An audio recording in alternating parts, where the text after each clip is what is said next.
ನಾನಿವತ್ತು ಹಾವೇರಿ ನಗರದ ಐತಿಹಾಸಿಕ ಹೆಗ್ಗೆರೆ ಕೆರೆ ಹತ್ರ ಇದ್ದೇನೆ. ಪ್ರಮುಖವಾಗಿ ನನ್ನ ಶಂಕರ್ ತೋರಿಸ್ತಾ ಹೋಗ್ತಾರೆ. ಇದೇನು ಕಾಣ್ತದೆ ಹೆಗ್ಗೆರೆ ಕೆರೆ. ಇದು ಬೇಸಿಗೆ ಕಾಲದಲ್ಲಿ ಹಾವೇರಿ ನಗರದ ಜನರಿಗೆ ನೀರು ಉಣಿಸುವಲಿಕ್ಕೆ ಇರುವಂಥ ಏಕೈಕ ಕೆರೆ ಅಂದರೆ ಈ ಹೆಗ್ಗೆರೆ ಕೆರೆ ಅನ್ಬೋದು. ಇದು ಚೋಳರ ಕಾಲದಲ್ಲಿ ಸರಿಸುಮಾರು 1250 ಎಕರೆಯಷ್ಟು ಇತ್ತು ಅಂತ ಹೇಳಾಗ್ತದೆ.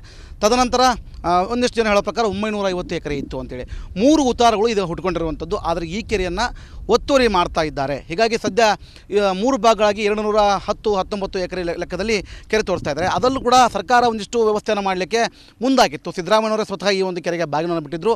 ಆ ಸಮಯದಲ್ಲಿ ಒಂದು ಗ್ಲಾಸ್ ಹೌಸ್ ನಿರ್ಮಾಣ ಮಾಡಲಿಕ್ಕೂ ಮುಂದಾಗಿದ್ದರು. ಕೋಟ್ಯಾಂತರ ರೂಪಾಯಿ ಹಣವನ್ನು ಗ್ಲಾಸ್ ಹೌಸ್ ನಿರ್ಮಾಣ ಮಾಡಲಿಕ್ಕೆ ಹಾಕುವ ಮುಖಾಂತರ ವಿಚಾರ ಮಾಡಿದರು. ಅದಾದ ಬಳಿಕ ಹಣವನ್ನು ಈ ಕೆರೆಯಲ್ಲಿ ಹುಣಸೆಹಣ್ಣು ತೊಳೆದುಬಿಟ್ರು ಅಂತಲೇ ಹೇಳ್ಬೋದು. ಸದ್ಯಕ್ಕೆ ನೋಡ್ತಿರೋ ಹಾಗೆ ದೂರದಲ್ಲಿ ಕಾಣ್ತಿರೋ ಗಿಡಮರಗಳೇನು ಬೆಳೆದಿದ್ದಾವೆ ಅದು ಹೆಗ್ಗೆರೆಯ ನದಿ ಕೆರೆಯಲ್ಲಿ ಗ್ಲಾಸ್ ಹೌಸ್ ನಿರ್ಮಾಣ ಮಾಡಿದರು. ಸದ್ಯದಲ್ಲಿ ನೋಡ್ತಿರುವಂಥ ಹಾಗೆ ವಿಶಾಲವಾದ ಕೆರೆ ಇದು. ಬೇಸಿಗೆ ಕಾಲದಲ್ಲಿ ಹಾವೇರಿ ನಗರದ ಜನರಿಗೆ ನೀರಿನ ಸಮಸ್ಯೆ ಬರಲ್ಲ ಈ ಕೆರೆ ತುಂಬಿದರೆ. ಹೀಗಾಗಿ ಇನ್ನು ಹೂಳೆತ್ತುವ ಕಾರ್ಯವನ್ನು ಕೂಡ ಮಾಡ್ತಾಯಿಲ್ಲ, ಒತ್ತುವರಿ ಮಾಡುವ ಕೆಲಸವನ್ನು ಮಾಡ್ತಿದ್ರು, ಅದನ್ನು ಕೂಡ ಸರಿ ಮಾಡ್ತಾಯಿಲ್ಲ. ನಾನು ನಮ್ಮ ಶಂಕ ತೋರಿಸ್ತಾ ಹೋಗ್ತೀನಿ. ಬಲಭಾಗದಲ್ಲಿರುವಂತಹ ಏನು ಅಂದರೆ ಜಾಕ್ವೆಲ್ ಇದೆ. ಹಾವೇರಿ ನಗರದಿಂದ ಪ್ರಮುಖವಾಗಿ ಈ ಒಂದು ಕೆರೆಯಿಂದ ಅಂದರೆ ಐತಿಹಾಸಿಕ ಹೆಗ್ಗೆರೆ ಕೆರೆಯಿಂದ ಈ ಕೆರೆಯಿಂದ ಪ್ರಮುಖವಾಗಿ ಹಾವೇರಿ ನಗರಕ್ಕೆ ನೀರನ್ನು ಕೊಡೋರಿಗೆ ಮಾಡಿದಂಥ ಜಾಕ್ವೆಲ್ ಕೂಡ ಇರುವಂಥದ್ದು. ಇನ್ನು ತುಂಗಭದ್ರಾ ನದಿ ಸೇರಲಿಕ್ಕೆ ಕೂಡ ಅಂದರೆ ತುಂಬಿ ಹರಿದರೆ ಕೋಡಿ ಬಿದ್ದರೆ ಒಂದು ವೇಳೆ ಅದಕ್ಕೂ ಕೂಡ ಅವಕಾಶ ಮಾಡಿರುವಂಥದ್ದು. ಇದೆಲ್ಲವನ್ನು ಮಾಡಿದ್ರೂ ಕೂಡ ಅಕ್ಕಪಕ್ಕದ ಜನರು ಅಂದರೆ ಸ್ಥಳೀಯವಾಗಿರುವಂಥ ಜನರು ಹೆಗ್ಗೆರೆ ಕೆರೆಯನ್ನು ಒಂದಿಷ್ಟು ಒತ್ತುವರಿ ಮಾಡ್ಕೊಳ್ತಾ ಇದ್ದಾರೆ. ಬರ್ತಾ ಇದರ ಎಕರೆ ಸಂಖ್ಯೆ ಕಡಿಮೆ ಆಗ್ತಾ ಇದೆ. ಪ್ರಮುಖವಾಗಿ ಈಗ 613 ಚಿಲ್ಲರೆ ಅಷ್ಟು ಮಾತ್ರ ಉಳಿದಿದೆ.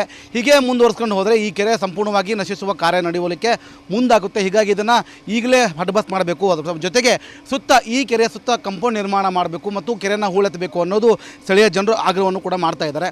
ಪ್ರಮುಖವಾಗಿ ಈ ಕೆರೆ ಈಗ ಯಾವುದೇ ಅಂದರೆ ನೀರನ್ನು ಬಳಕೆ ಮಾಡ್ಕೊಳ್ತೀವಿ ಅನ್ನೋದನ್ನು ಹೊರತುಪಡಿಸಿದರೆ ಯಾವುದೂ ಕೂಡ ಇಲ್ಲಿ ಅಂದರೆ ಕೆಲಸವನ್ನು ಮಾಡಲಿಕ್ಕೆ ಮುಂದಾಗ್ತಾ ಇಲ್ಲ ಅನ್ನೋದು ರೈತರು ಹೇಳ್ತಾ ಇರುವಂಥದ್ದು. ಜೊತೆಗೆ ಒಂದಿಷ್ಟು ವ್ಯವಸ್ಥೆ ಅಂತಂದರೆ ಇಲ್ಲಿ ಕೆರೆಯನ್ನು ಸಂಪೂರ್ಣವಾಗಿ ಹದ್ಬಸ್ ಮಾಡಬೇಕು, ಕಾಂಪೌಂಡ್ಗಳ ನಿರ್ಮಾಣ ಆಗಬೇಕು ಮತ್ತು ಹೂಳೆತ್ತಬೇಕು.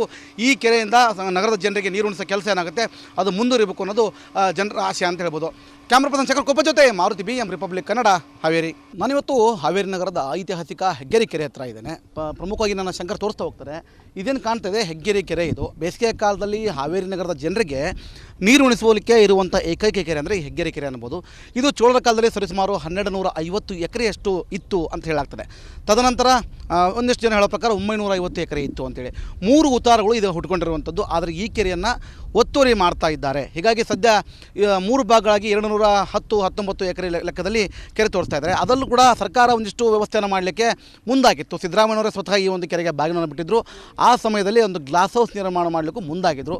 ಕೋಟ್ಯಾಂತರ ರೂಪಾಯಿ ಹಣವನ್ನು ಗ್ಲಾಸ್ ಹೌಸ್ ನಿರ್ಮಾಣ ಮಾಡಲಿಕ್ಕೆ ಹಾಕುವ ಮುಖಾಂತರ ವಿಚಾರ ಮಾಡಿದರು. ಅದಾದ ಬಳಿಕ ಹಣವನ್ನು ಈ ಕೆರೆಯಲ್ಲಿ ಹುಣಸೆಹಣ್ಣು ತೊಳೆದುಬಿಟ್ರು ಅಂತಲೇ ಹೇಳ್ಬೋದು. ಸದ್ಯಕ್ಕೆ ನೋಡ್ತಿರೋ ಹಾಗೆ ದೂರದಲ್ಲಿ ಕಾಣ್ತಿರೋ ಗಿಡಮರಗಳೇನು ಬೆಳೆದಿದ್ದಾವೆ ಅದು ಹೆಗ್ಗೆರೆಯ ನದಿ ಕೆರೆಯಲ್ಲಿ ಗ್ಲಾಸ್ ಹೌಸ್ ನಿರ್ಮಾಣ ಮಾಡಿದರು. ಸದ್ಯದಲ್ಲಿ ನೋಡ್ತಿರುವಂಥ ಹಾಗೆ ವಿಶಾಲವಾದ ಕೆರೆ ಇದು. ಬೇಸಿಗೆ ಕಾಲದಲ್ಲಿ ಹಾವೇರಿ ನಗರದ ಜನರಿಗೆ ನೀರಿನ ಸಮಸ್ಯೆ ಬರಲ್ಲ ಈ ಕೆರೆ ತುಂಬಿದರೆ. ಹೀಗಾಗಿ ಇನ್ನು ಹೂಳೆತ್ತುವ ಕಾರ್ಯವನ್ನು ಕೂಡ ಮಾಡ್ತಾಯಿಲ್ಲ, ಒತ್ತುವರಿ ಮಾಡುವ ಕೆಲಸವನ್ನು ಮಾಡ್ತಿದ್ರು, ಅದನ್ನು ಕೂಡ ಸರಿ ಮಾಡ್ತಾಯಿಲ್ಲ. ನಾನು ನಮ್ಮ ಶಂಕ ತೋರಿಸ್ತಾ ಹೋಗ್ತೀನಿ. ಬಲಭಾಗದಲ್ಲಿರುವಂತಹ ಏನು ಅಂದರೆ ಜಾಕ್ವೆಲ್ ಇದೆ. ಹಾವೇರಿ ನಗರದಿಂದ ಪ್ರಮುಖವಾಗಿ ಈ ಒಂದು ಕೆರೆಯಿಂದ ಅಂದರೆ ಐತಿಹಾಸಿಕ ಹೆಗ್ಗೆರೆ ಕೆರೆಯಿಂದ ಈ ಕೆರೆಯಿಂದ ಪ್ರಮುಖವಾಗಿ ಹಾವೇರಿ ನಗರಕ್ಕೆ ನೀರನ್ನು ಕೊಡೋರಿಗೆ ಮಾಡಿದಂಥ ಜಾಕ್ವೆಲ್ ಕೂಡ ಇರುವಂಥದ್ದು. ಇನ್ನು ತುಂಗಭದ್ರಾ ನದಿ ಸೇರಲಿಕ್ಕೆ ಕೂಡ ಅಂದರೆ ತುಂಬಿ ಹರಿದರೆ ಕೋಡಿ ಬಿದ್ದರೆ ಒಂದು ವೇಳೆ ಅದಕ್ಕೂ ಕೂಡ ಅವಕಾಶ ಮಾಡಿರುವಂಥದ್ದು. ಇದೆಲ್ಲವನ್ನು ಮಾಡಿದ್ರೂ ಕೂಡ ಅಕ್ಕಪಕ್ಕದ ಜನರು ಅಂದರೆ ಸ್ಥಳೀಯವಾಗಿರುವಂಥ ಜನರು ಹೆಗ್ಗೆರೆ ಕೆರೆಯನ್ನು ಒಂದಿಷ್ಟು ಒತ್ತುವರಿ ಮಾಡ್ಕೊಳ್ತಾ ಇದ್ದಾರೆ.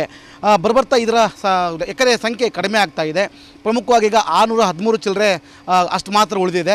ಹೀಗೆ ಮುಂದುವರ್ಸ್ಕೊಂಡು ಹೋದರೆ ಈ ಕೆರೆ ಸಂಪೂರ್ಣವಾಗಿ ನಶಿಸುವ ಕಾರ್ಯ ನಡೆಯಲಿಕ್ಕೆ ಮುಂದಾಗುತ್ತೆ. ಹೀಗಾಗಿ ಇದನ್ನು ಈಗಲೇ ಹಡ್ಬಸ್ ಮಾಡಬೇಕು. ಅದರ ಜೊತೆಗೆ ಈ ಕೆರೆಯ ಸುತ್ತ ಕಾಂಪೌಂಡ್ ನಿರ್ಮಾಣ ಮಾಡಬೇಕು ಮತ್ತು ಕೆರೆಯನ್ನು ಹೂಳೆತ್ತಬೇಕು ಅನ್ನೋದು ಸ್ಥಳೀಯ ಜನರು ಆಗ್ರಹವನ್ನು ಕೂಡ ಮಾಡ್ತಾ ಇದ್ದಾರೆ. ಪ್ರಮುಖವಾಗಿ ಈ ಕೆರೆ ಈಗ ಯಾವುದೇ ಅಂದರೆ ನೀರನ್ನು ಬಳಕೆ ಮಾಡ್ಕೊಳ್ತೀವಿ ಅನ್ನೋದನ್ನು ಹೊರತುಪಡಿಸಿದರೆ ಯಾವುದೂ ಕೂಡ ಇಲ್ಲಿ ಅಂದರೆ ಕೆಲಸವನ್ನು ಮಾಡಲಿಕ್ಕೆ ಮುಂದಾಗ್ತಾ ಇಲ್ಲ ಅನ್ನೋದು ರೈತರು ಹೇಳ್ತಾ ಇರುವಂಥದ್ದು. ಜೊತೆಗೆ ಒಂದಿಷ್ಟು ವ್ಯವಸ್ಥೆ ಅಂತಂದರೆ ಇಲ್ಲಿ ಕೆರೆಯನ್ನು ಸಂಪೂರ್ಣವಾಗಿ ಹದ್ಬಸ್ ಮಾಡಬೇಕು, ಕಾಂಪೌಂಡ್ಗಳ ನಿರ್ಮಾಣ ಆಗಬೇಕು ಮತ್ತು ಹೂಳೆತ್ತಬೇಕು. ಈ ಕೆರೆಯಿಂದ ನಗರದ ಜನರಿಗೆ ನೀರು ಉಣಿಸೋ ಕೆಲಸ ಏನಾಗುತ್ತೆ ಅದು ಮುಂದುವರಿಬೇಕು ಅನ್ನೋದು ಜನರ ಆಶೆ ಅಂತ ಹೇಳ್ಬೋದು. ಕ್ಯಾಮ್ರಾ ಪರ್ಸನ್ ಶಂಕರ್ ಕೊಪ್ಪ ಜೊತೆ ಮಾರುತಿ BM ರಿಪಬ್ಲಿಕ್ ಕನ್ನಡ ಹಾವೇರಿ. ನಾನಿವತ್ತು ಹಾವೇರಿ ನಗರದ ಐತಿಹಾಸಿಕ ಹೆಗ್ಗೆರೆ ಕೆರೆ ಹತ್ರ ಇದ್ದೇನೆ. ಪ್ರಮುಖವಾಗಿ ನನ್ನ ಶಂಕರ್ ತೋರಿಸ್ತಾ ಹೋಗ್ತಾರೆ. ಇದೇನು ಕಾಣ್ತದೆ ಹೆಗ್ಗೆರೆ ಕೆರೆ. ಇದು ಬೇಸಿಗೆ ಕಾಲದಲ್ಲಿ ಹಾವೇರಿ ನಗರದ ಜನರಿಗೆ ನೀರು ಉಣಿಸುವಲಿಕ್ಕೆ ಇರುವಂಥ ಏಕೈಕ ಕೆರೆ ಅಂದರೆ ಈ ಹೆಗ್ಗೆರೆ ಕೆರೆ ಅನ್ಬೋದು. ಇದು ಚೋಳರ ಕಾಲದಲ್ಲಿ ಸರಿಸುಮಾರು 1250 ಎಕರೆಯಷ್ಟು ಇತ್ತು ಅಂತ ಹೇಳಾಗ್ತದೆ. ತದನಂತರ ಒಂದಿಷ್ಟು ಜನ ಹೇಳೋ ಪ್ರಕಾರ 950 ಎಕರೆ ಇತ್ತು ಅಂತೇಳಿ 3 ಉತ್ತಾರಗಳು ಇದು ಹುಟ್ಕೊಂಡಿರುವಂಥದ್ದು. ಆದರೆ ಈ ಕೆರೆಯನ್ನು ಒತ್ತುವರಿ ಮಾಡ್ತಾ ಇದ್ದಾರೆ. ಹೀಗಾಗಿ ಸದ್ಯ 3 ಭಾಗಗಳಾಗಿ 210-19 ಎಕರೆ ಲೆಕ್ಕದಲ್ಲಿ ಕೆರೆ ತೋರಿಸ್ತಾ ಇದ್ದಾರೆ. ಅದರಲ್ಲೂ ಕೂಡ ಸರ್ಕಾರ ಒಂದಿಷ್ಟು ವ್ಯವಸ್ಥೆಯನ್ನು ಮಾಡಲಿಕ್ಕೆ ಮುಂದಾಗಿತ್ತು. ಸಿದ್ದರಾಮಯ್ಯನವರೇ ಸ್ವತಃ ಈ ಒಂದು ಕೆರೆಗೆ ಬಾಗಿನನ್ನು ಬಿಟ್ಟಿದ್ದರು. ಆ ಸಮಯದಲ್ಲಿ ಒಂದು ಗ್ಲಾಸ್ ಹೌಸ್ ನಿರ್ಮಾಣ ಮಾಡಲಿಕ್ಕೂ ಮುಂದಾಗಿದ್ದರು.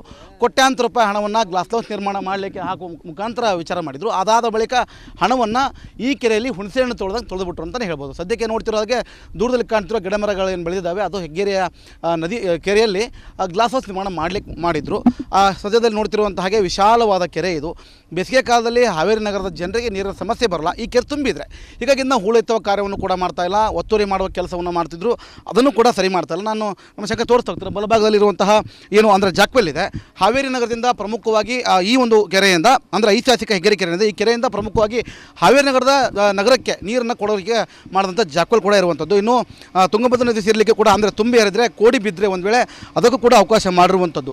ಇದೆಲ್ಲವನ್ನು ಮಾಡಿದ್ರೂ ಕೂಡ ಅಕ್ಕಪಕ್ಕದ ಜನರು ಅಂದರೆ ಸ್ಥಳೀಯವಾಗಿರುವಂಥ ಜನರು ಹೆಗ್ಗೆರೆ ಕೆರೆಯನ್ನು ಒಂದಿಷ್ಟು ಒತ್ತುವರಿ ಮಾಡ್ಕೊಳ್ತಾ ಇದ್ದಾರೆ. ಬರ್ತಾ ಇದರ ಎಕರೆ ಸಂಖ್ಯೆ ಕಡಿಮೆ ಆಗ್ತಾ ಇದೆ. ಪ್ರಮುಖವಾಗಿ ಈಗ 613 ಚಿಲ್ಲರೆ ಅಷ್ಟು ಮಾತ್ರ ಉಳಿದಿದೆ. ಹೀಗೆ ಮುಂದುವರಿಸ್ಕೊಂಡು ಹೋದರೆ ಈ ಕೆರೆ ಸಂಪೂರ್ಣವಾಗಿ ನಶಿಸುವ ಕಾರ್ಯ ನಡೆಯಲಿಕ್ಕೆ ಮುಂದಾಗುತ್ತೆ. ಹೀಗಾಗಿ ಇದನ್ನು ಈಗಲೇ ಹಡ್ಬಸ್ ಮಾಡಬೇಕು. ಅದರ ಜೊತೆಗೆ ಸುತ್ತ ಈ ಕೆರೆ ಸುತ್ತ ಕಾಂಪೌಂಡ್ ನಿರ್ಮಾಣ ಮಾಡಬೇಕು ಮತ್ತು ಕೆರೆಯನ್ನು ಹೂಳೆತ್ತಬೇಕು ಅನ್ನೋದು ಸ್ಥಳೀಯ ಜನರು ಆಗ್ರಹವನ್ನು ಕೂಡ ಮಾಡ್ತಾ ಇದ್ದಾರೆ. ಪ್ರಮುಖವಾಗಿ ಈ ಕೆರೆ ಈಗ ಯಾವುದೇ ಅಂದರೆ ನೀರನ್ನು ಬಳಕೆ ಮಾಡ್ಕೊಳ್ತೀವಿ ಅನ್ನೋದನ್ನು ಹೊರತುಪಡಿಸಿದರೆ ಯಾವುದೂ ಕೂಡ ಇಲ್ಲಿ ಅಂದರೆ ಕೆಲಸವನ್ನು ಮಾಡಲಿಕ್ಕೆ ಮುಂದಾಗ್ತಾ ಇಲ್ಲ ಅನ್ನೋದು ರೈತರು ಹೇಳ್ತಾ ಇರುವಂಥದ್ದು. ಜೊತೆಗೆ ಒಂದಿಷ್ಟು ವ್ಯವಸ್ಥೆ ಅಂತಂದರೆ ಇಲ್ಲಿ ಕೆರೆಯನ್ನು ಸಂಪೂರ್ಣವಾಗಿ ಹದ್ಬಸ್ ಮಾಡಬೇಕು, ಕಾಂಪೌಂಡ್ಗಳ ನಿರ್ಮಾಣ ಆಗಬೇಕು ಮತ್ತು ಹೂಳೆತ್ತಬೇಕು. ಈ ಕೆರೆಯಿಂದ ನಗರದ ಜನರಿಗೆ ನೀರು ಉಣಿಸೋ ಕೆಲಸ ಏನಾಗುತ್ತೆ ಅದು ಮುಂದುವರಿಬೇಕು ಅನ್ನೋದು ಜನರ ಆಶೆ ಅಂತ ಹೇಳ್ಬೋದು. ಕ್ಯಾಮ್ರಾ ಪರ್ಸನ್ ಶಂಕರ್ ಕೊಪ್ಪ ಜೊತೆ ಮಾರುತಿ BM ರಿಪಬ್ಲಿಕ್ ಕನ್ನಡ ಹಾವೇರಿ. ನಾನಿವತ್ತು ಹಾವೇರಿ ನಗರದ ಐತಿಹಾಸಿಕ ಹೆಗ್ಗೆರೆ ಕೆರೆ ಹತ್ರ ಇದ್ದೇನೆ. ಪ್ರಮುಖವಾಗಿ ನನ್ನ ಶಂಕರ್ ತೋರಿಸ್ತಾ ಹೋಗ್ತಾರೆ. ಇದೇನು ಕಾಣ್ತದೆ ಹೆಗ್ಗೆರೆ ಕೆರೆ ಇದು. ಬೇಸಿಗೆ ಕಾಲದಲ್ಲಿ ಹಾವೇರಿ ನಗರದ ಜನರಿಗೆ ನೀರು ಉಣಿಸುವಲಿಕ್ಕೆ ಇರುವಂಥ ಏಕೈಕ ಕೆರೆ ಅಂದರೆ ಈ ಹೆಗ್ಗೆರೆ ಕೆರೆ ಅನ್ಬೋದು. ಇದು ಚೋಳರ ಕಾಲದಲ್ಲಿ ಸರಿಸುಮಾರು 1250 ಎಕರೆಯಷ್ಟು ಇತ್ತು ಅಂತ ಹೇಳಾಗ್ತದೆ. ತದನಂತರ ಒಂದಿಷ್ಟು ಜನ ಹೇಳೋ ಪ್ರಕಾರ 950 ಎಕರೆ ಇತ್ತು ಅಂತೇಳಿ 3 ಉತ್ತಾರಗಳು ಇದು ಹುಟ್ಕೊಂಡಿರುವಂಥದ್ದು. ಆದರೆ ಈ ಕೆರೆಯನ್ನು ಒತ್ತುವರಿ ಮಾಡ್ತಾ ಇದ್ದಾರೆ. ಹೀಗಾಗಿ ಸದ್ಯ 3 ಭಾಗಗಳಾಗಿ 210-19 ಎಕರೆ ಲೆಕ್ಕದಲ್ಲಿ ಕೆರೆ ತೋರಿಸ್ತಾ ಇದ್ದಾರೆ. ಅದರಲ್ಲೂ ಕೂಡ ಸರ್ಕಾರ ಒಂದಿಷ್ಟು ವ್ಯವಸ್ಥೆಯನ್ನು ಮಾಡಲಿಕ್ಕೆ ಮುಂದಾಗಿತ್ತು. ಸಿದ್ದರಾಮಯ್ಯನವರೇ ಸ್ವತಃ ಈ ಒಂದು ಕೆರೆಗೆ ಬಾಗಿನನ್ನು ಬಿಟ್ಟಿದ್ದರು. ಆ ಸಮಯದಲ್ಲಿ ಒಂದು ಗ್ಲಾಸ್ ಹೌಸ್ ನಿರ್ಮಾಣ ಮಾಡಲಿಕ್ಕೂ ಮುಂದಾಗಿದ್ದರು. ಕೋಟ್ಯಾಂತರ ರೂಪಾಯಿ ಹಣವನ್ನು ಗ್ಲಾಸ್ ಹೌಸ್ ನಿರ್ಮಾಣ ಮಾಡಲಿಕ್ಕೆ ಹಾಕುವ ಮುಖಾಂತರ ವಿಚಾರ ಮಾಡಿದರು. ಅದಾದ ಬಳಿಕ ಹಣವನ್ನು ಈ ಕೆರೆಯಲ್ಲಿ ಹುಣಸೆಹಣ್ಣು ತೊಳೆದುಬಿಟ್ರು ಅಂತಲೇ ಹೇಳ್ಬೋದು. ಸದ್ಯಕ್ಕೆ ನೋಡ್ತಿರೋ ಹಾಗೆ ದೂರದಲ್ಲಿ ಕಾಣ್ತಿರೋ ಗಿಡಮರಗಳು ಏನು ಬೆಳೆದಿದ್ದಾವೆ ಅದು ಹೆಗ್ಗೆರೆಯ ನದಿ ಕೆರೆಯಲ್ಲಿ ಗ್ಲಾಸ್ ಹೌಸ್ ನಿರ್ಮಾಣ ಮಾಡಿದ್ರು. ಸದ್ಯದಲ್ಲಿ ನೋಡ್ತಿರುವಂಥ ಹಾಗೆ ವಿಶಾಲವಾದ ಕೆರೆ ಇದು. ಬೇಸಿಗೆ ಕಾಲದಲ್ಲಿ ಹಾವೇರಿ ನಗರದ ಜನರಿಗೆ ನೀರಿನ ಸಮಸ್ಯೆ ಬರಲ್ಲ ಈ ಕೆರೆ ತುಂಬಿದರೆ.